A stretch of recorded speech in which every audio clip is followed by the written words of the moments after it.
마태복음 1장 18절부터 25절까지의 말씀입니다. 예수 그리스도의 나심은 이러하니라. 그의 어머니 마리아가 요셉과 약혼하고 동거하기 전에 성령으로 잉태된 것이 나타났더니 그의 남편 요셉은 의로운 사람이라. 그를 드러내지 아니하고 가만히 끊고자 하여 이 일을 생각할 때에 주의 사자가 현몽하여 이르되 다윗의 자손 요셉아 내 아내 마리아 데려오기를 무서워하지 말라. 그에게 잉태된 자는 성령으로 된 것이라. 아들을 낳으리니 이름을 예수라 하라. 이는 그가 자기 백성을 그들의 죄에서 구원할 자이심이라 하니라.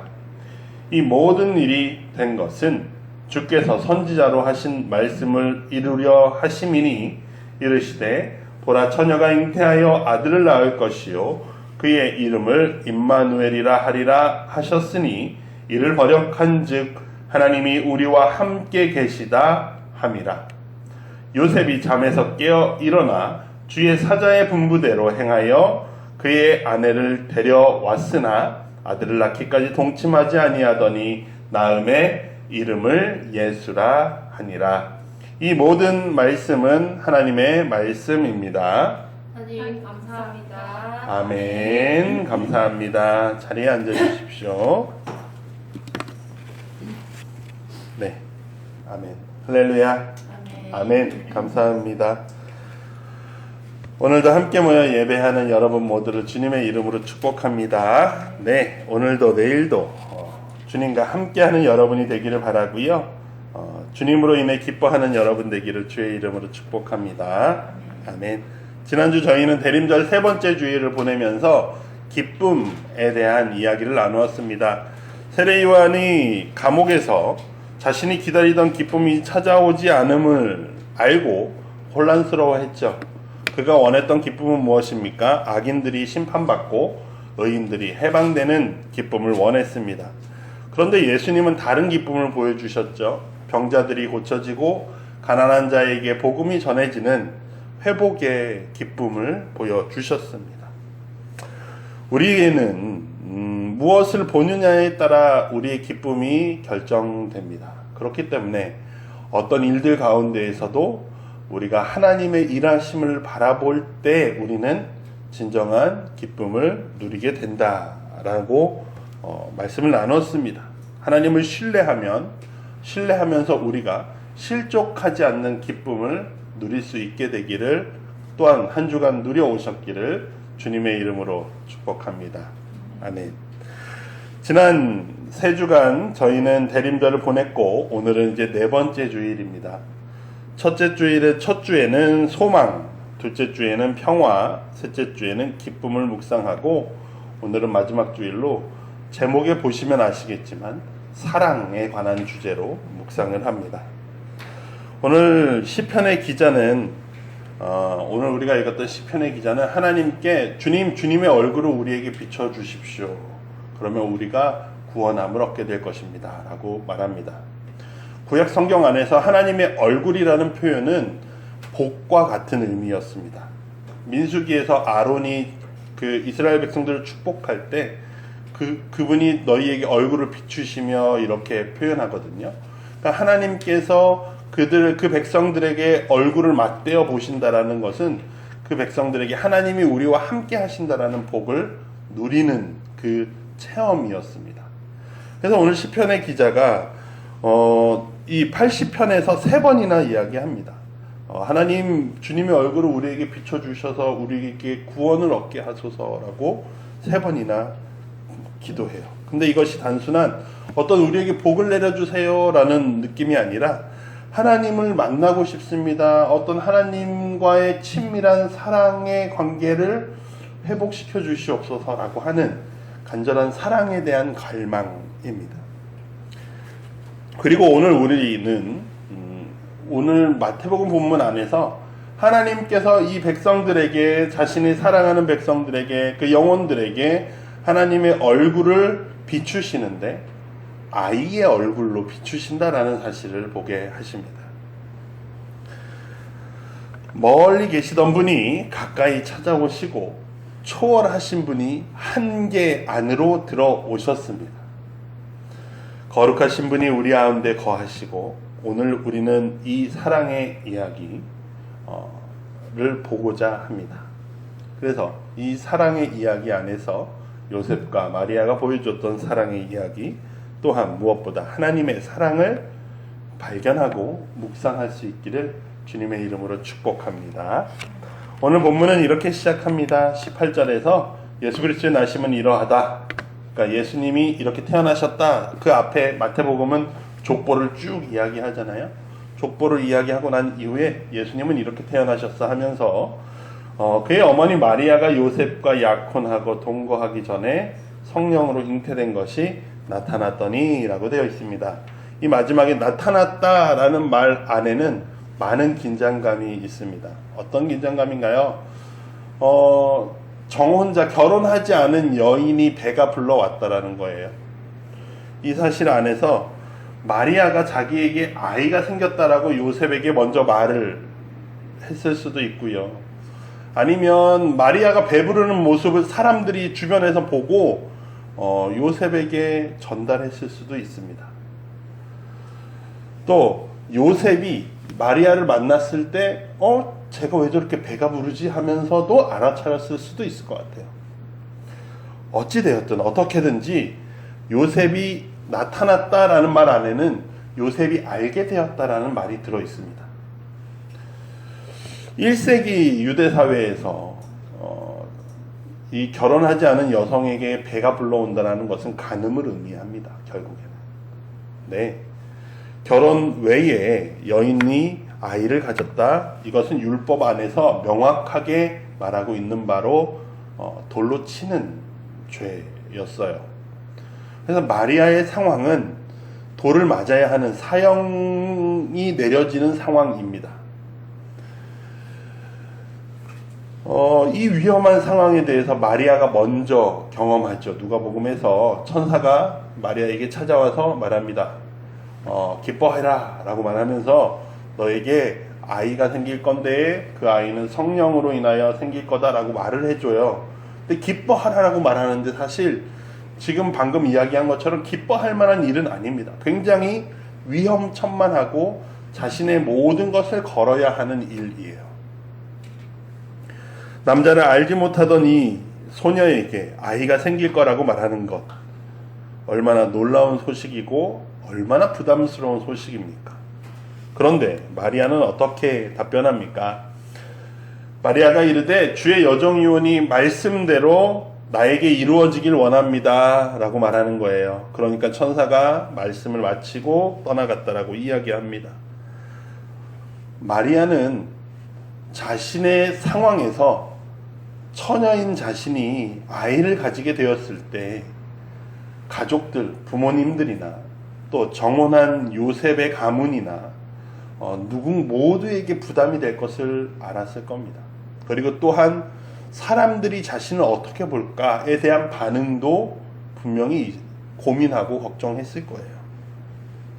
그럼에도 마리아는 하나님의 말씀을 신뢰하려고 합니다.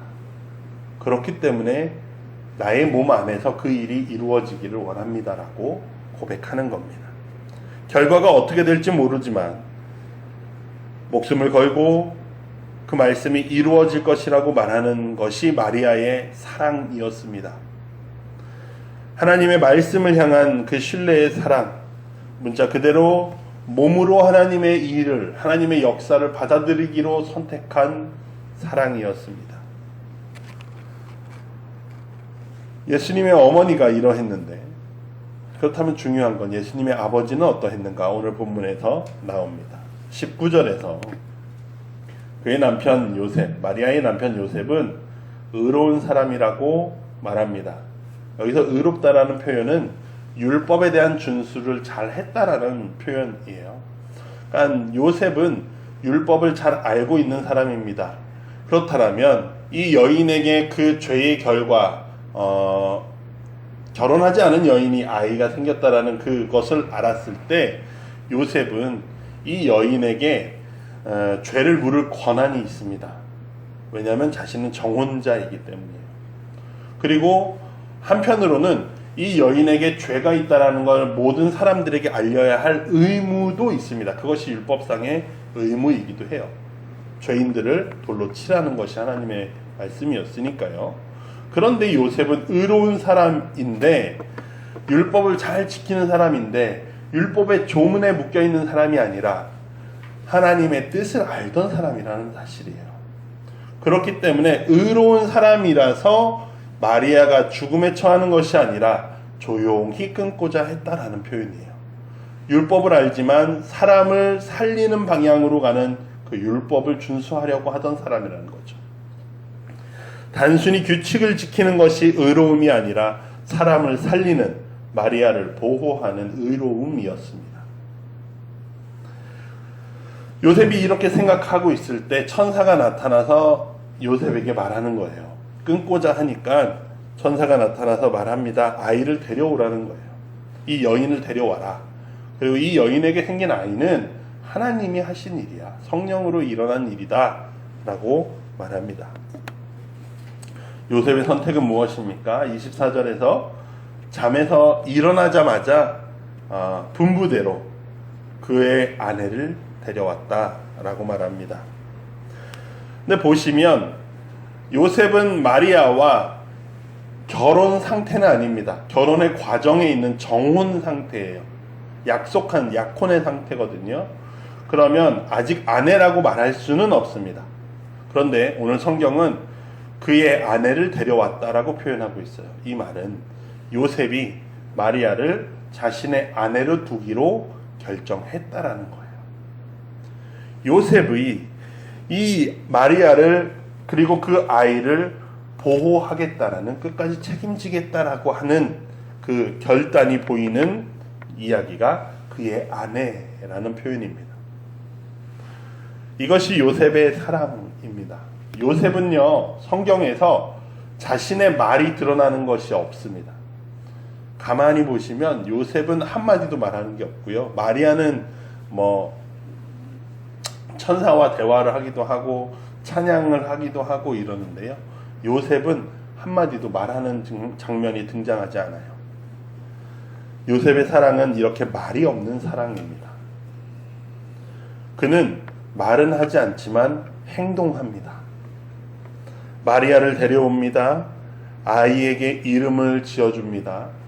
또 이집트로 피난을 가기도 하고요. 나사렛으로 돌아와 이 아이와 마리아를 부양하고 키우고 사랑합니다. 말보다 더 큰 사랑으로 표현합니다. 성령으로 아이가 생긴다라고 머리로 이해하기 전에 하나님의 말씀을 신뢰하는 사랑이었습니다. 그리고 그에게 감수해야 할 위험을 다 받아들이는 사랑이었습니다. 여러분, 요셉이 마리아를 데려왔을 때요, 고대 사회는 특히나 더 사람들 커뮤니티가 강하니까 옆집에 무슨 일이 있는지 훤히 다 알 거 아닙니까? 근데 마리아가 결혼 전에 배가 불렀다라는 이야기는 누구나 다 알았을 겁니다. 동네 사람들은.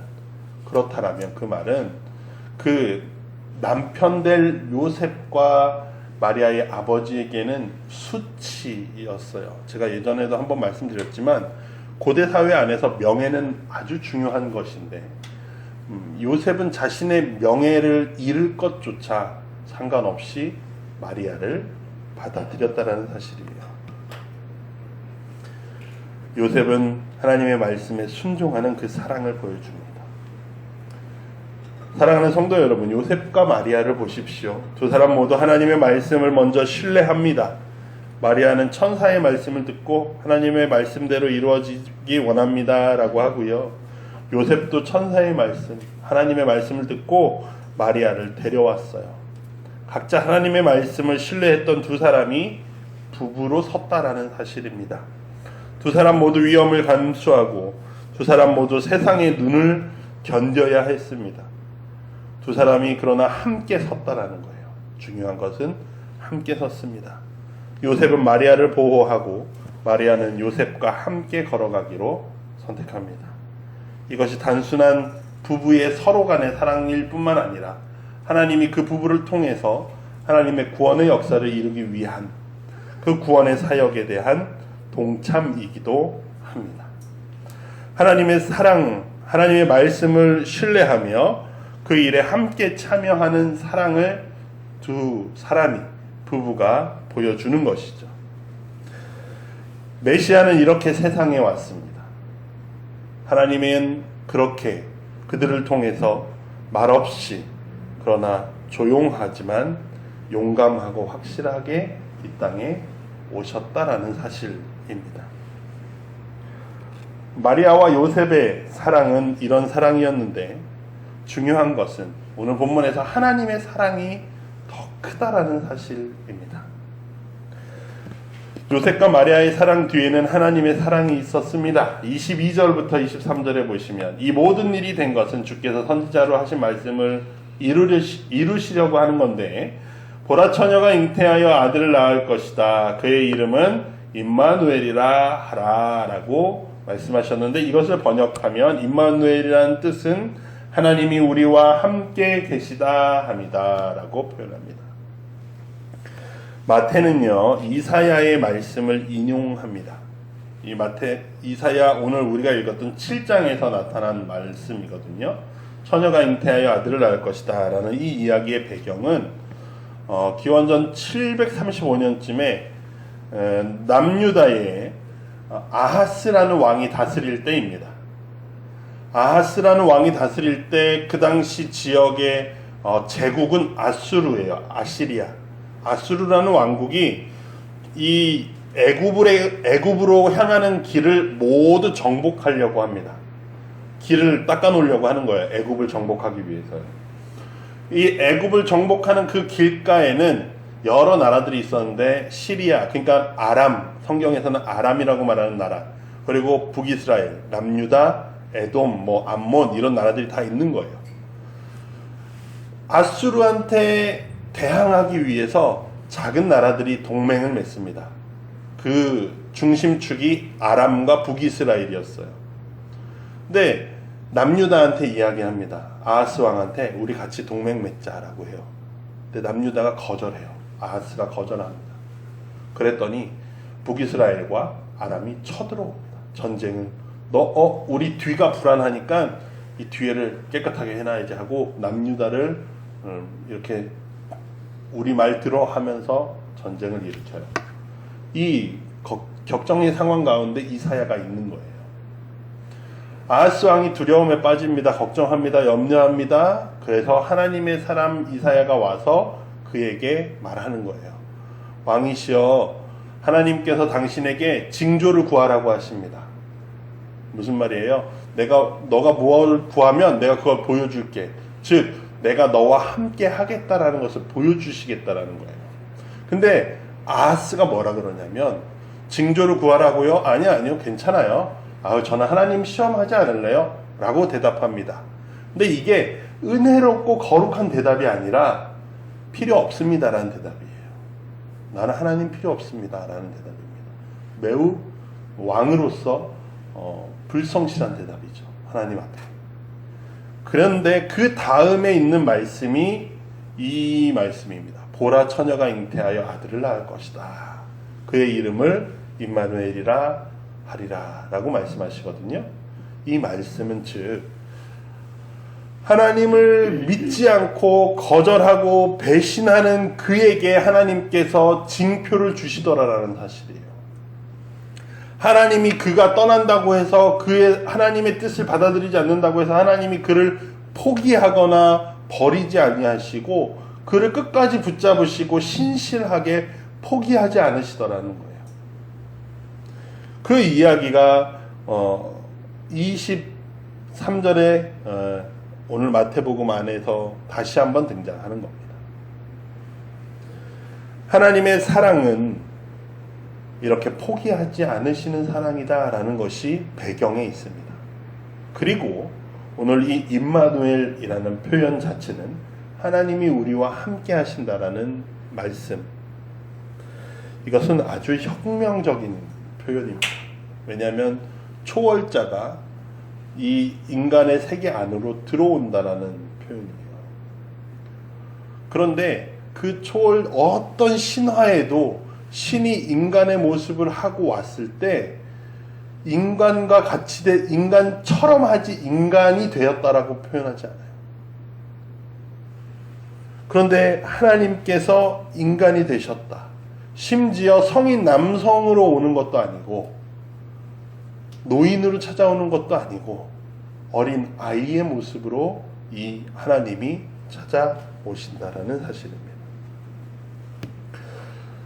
이스라엘 백성들은 생각합니다. 유대인들은 생각했어요. 하나님은 성전에서 우리를 만나신다라고요. 물론 포로기를 지나오면서 어디에서나 하나님이 계신다라는 이런 그들의 신학관은 얼마든지 넓어집니다. 그러나 그들에게 있어서 성전은 여전히 그들의 신앙의 중심이었고 하나님의 집이었습니다. 거룩하신 하나님께서 성전에 계셔야 하는데 말구유 가운데 오시노라.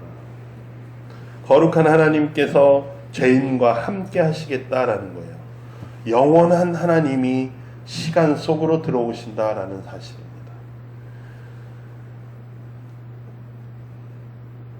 우리의 고통을, 우리의 연약함을, 우리의 한계를 함께 나누는 자리에 찾아오시는 분, 그분이 우리의 임마누엘이다, 하나님이다 라는 표현이 오늘 우리가 보게 되는 두 번째 하나님의 사랑입니다. 우리와 함께 하신다라는 거예요. 세 번째, 천사가 이렇게 21절에 이야기합니다. 아들을 낳으리니 이름을 예수라 하라. 이는 그가 자기 백성을 그들의 죄에서 구원할 자이심이라 라고 말합니다.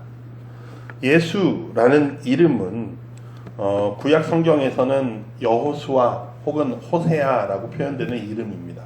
그러니까 사실 흔한 이름입니다. 뜻은 그 백성을 구원할 자, 하나님은 구원하신다라는 표현이에요.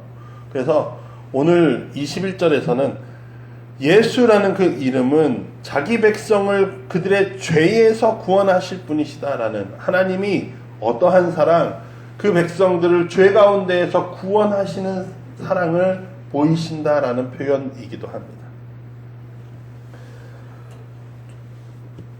죄에서의 구원이라는 것은 어떤 외적인 것뿐만이 아니라 내적인 그들의 영혼 가운데 묶여있는 죄의 사슬을 끊으시겠다라는 말씀이에요. 노예의 상황에서 근본적인 해방을 의미합니다. 이스라엘 역사 안에서 해방이라는 것은 어떤 것입니까? 출애굽을 이야기합니다. 출애굽했을 때 그 이스라엘 백성을 하나님께서는 시내산에서 나는 너희의 하나님, 너희는 나의 백성이다, 내 백성이다 라고 표현하시거든요. 그런데 오늘 본문에서도 자기 백성이라고 표현하고 있습니다. 그러니까 온전히 해방하실 분이라는 거예요. 죄로부터 온전한 해방입니다. 그런데 마태는 이 내 백성, 자기 백성이라는 표현을 어디까지 확장하냐면 28장에서 모든 민족이라는 표현을 통해서 하나님의 그 사랑이 모든 영혼들 가운데 열렸다라고 표현을 합니다. 그래서 하나님께서는 이 하나님이 보여주시는 사랑은 어떤 사랑이냐? 모든 이들을 포용하시는 사랑이다라는 것을 마태는 이야기해요. 그래서 민족적인 경계와 문화적인 장벽과 선을 넘는 포용적인 열린 사랑에 대한 표현을 예수 그리스도께서 태어나실 때 마태는 이 세 가지의 하나님의 사랑을 말하고 있습니다. 포기하지 않으시는 그 사랑, 그리고 함께 하시는 그 사랑, 그리고 마지막으로 뭡니까? 모든 이들을 포용하시는 그 사랑에 대한 표현을 하고 있습니다. 이것이 오늘 임마누엘이라고 하는 말 안에 담겨 있는 말입니다. 사랑하는 하나님교회 성도 여러분, 성경의 말씀은 우리에게 이렇게 이야기하는데 우리의 이야기는 어떠합니까? 우리는 어떻게 이 사랑에 응답할 수 있겠습니까? 먼저는 요셉과 마리아처럼 우리도 말보다 행동으로, 이해하기 전에 신뢰함으로, 또 위험을 감수하더라도 사랑할 수 있어야 한다라는 사실입니다. 요셉처럼 침묵하지만 행하는 사랑일 수 있어야 하고요. 마리아처럼 용기로서 사랑을 실천해야 할 것입니다. 우리는 크지 않고 작지만 사람들에게 주목받을 수 없을지 모르지만 그럼에도 우리는 사랑할 수 있습니다. 요셉과 마리아도 유명한 사람이 아니었고 왕궁에 있던 사람이 아니었고 그냥 시골 동네 한 소녀에게 또 그의 정혼자 한 가정에 나타나신 하나님의 역사였습니다. 그러나 신실하게 크기가 아니라 진실함으로 화려함이 아니라 신뢰함으로 사랑했다라는 사실을 우리는 기억해야 합니다. 두 번째, 우리는 이 임마누엘이라는 말씀을 곱씹어야 할 것입니다. 오늘 본문에서는 하나님이 함께 하신다라는 말씀으로 마태복음을 시작합니다. 그리고 마태복음의 마지막에 세상 끝날까지 내가 너희와 항상 함께 하겠다라고 예수님께서 말씀하십니다. 그래서 마태복음의 가장 중요한 주제 중에 하나는 하나님이 우리와 함께 하신다라는 사실입니다. 하나님께서 우리에게 함께 하시는데 그러면 하나님의 얼굴을 우리가 어디서 볼 수 있습니까? 라고 서론에서 이야기할 때 그 얼굴이 어린 아이의 얼굴을 아기의 얼굴에서 보입니다 라고 이야기했잖아요. 이것은 단순한 아기를 통해서만 하나님의 얼굴을 본다는 것이 아니라 인간의 연약함을 보여주는 것이 아기의 모습입니다. 그렇다는 것은 우리가 우리의 연약한 곳에 주님의 얼굴이 주님을 만날 수 있는 주님의 얼굴을 뵐 수 있는 그 모습이 있다라는 것이에요. 마태복음 25장 40절에 임금이 대답하여 이르되 내가 진실로 너희에게 이르노니 너희가 여기 내 형제 중에서 지극히 작은 자 하나에게 한 것이 곧 내게 한 것이니라 라고 예수님이 비유로도 말씀하십니다. 즉 우리가 주님의 얼굴을 볼 수 있다라는 것, 임마누엘의 진리를 볼 수 있는 곳은 연약한 곳에 있다라는 사실을 마태는 계속해서 이야기합니다. 하나님이 함께 하시는 곳, 임마누엘 하시는 곳은 연약한 곳입니다. 말씀을 마무리합니다. 대림절은 기다림의 절기입니다, 여러분. 그런데 오늘은 그 사랑으로 기다림이 완성된다라는 사실을 다시 한번 봅니다. 사랑은 완성입니다. 요셉과 마리아가 보여준 사랑을 기억하십시오. 말은 없지만 확실합니다. 위험하지만 변치 않고 포기하지 않습니다. 하나님의 사랑도 그러합니다. 우리를 포기하지 않으시고 우리와 함께 하시고 또 우리를 구원하십니다. 하나님이 우리와 함께 하신다는 이 놀라운 사랑을 기억하십시오. 그렇다면 하나님의 사랑이 우리 가운데 있을 때 우리는 어떻게 살아가야 합니까? 이제 우리도 사랑을 받았다면 사랑해야 한다라는 사실이죠. 한 주간 사랑으로 살아갈 수 있기를 축복합니다.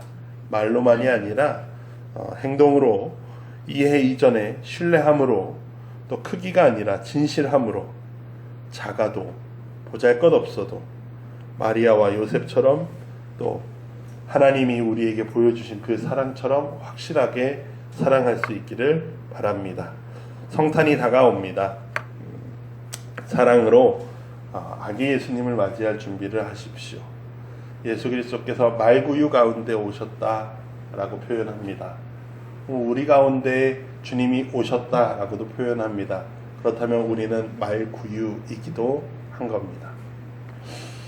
앞서 말씀드렸던 것처럼 가장 연약한 곳에 하나님께서 그곳에 함께 하십니다.